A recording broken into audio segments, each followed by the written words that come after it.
presented by Madhura Music.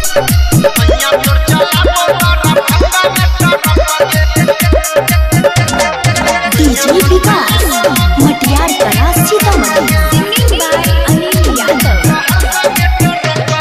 होई गेलो बियाह बोलै छहि में धरत गे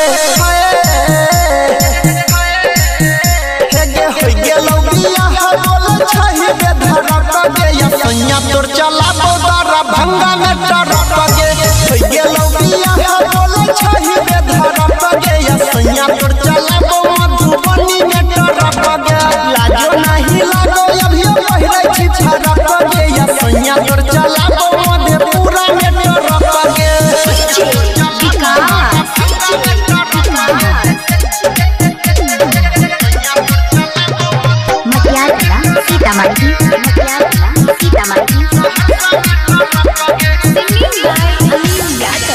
मिलला बोला बैरही रोजोगे दोसरा भतार लेली खोजोगे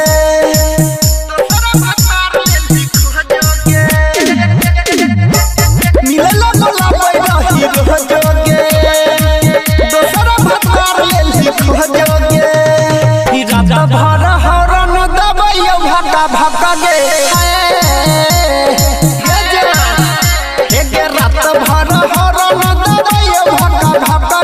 सैया तोर चलाबो सहरसा में टरक गे होई गेलो बियाह बोलै छहि में धरक गे या सैया तोर चलाबो भागलपुर में टरक गे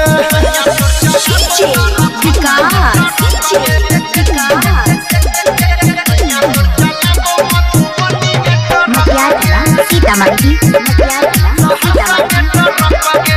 Singing by Anil Yadav. भतरा पकड़ै छी घुमानो गे नहीं पूरै तोरा महनो गे नहीं पूरै तोरा महनो गे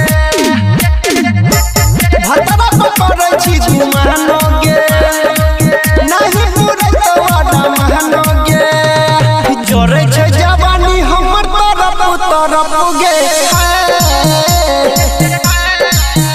हे गे जोरै छै जवानी हमर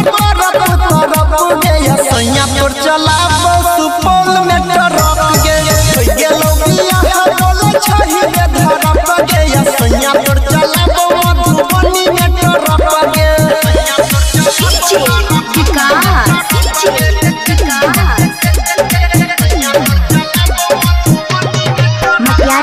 Sitamarhi.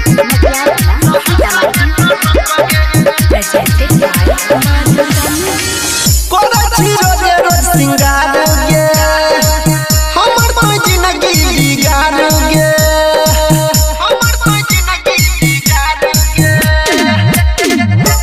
कोरा छी रोज रोज सिंगार गे हमर तो जिंदगी बिगाड़ गे अनिल जवानी तोहर गेल छौहरा पुगे हे गे परवीन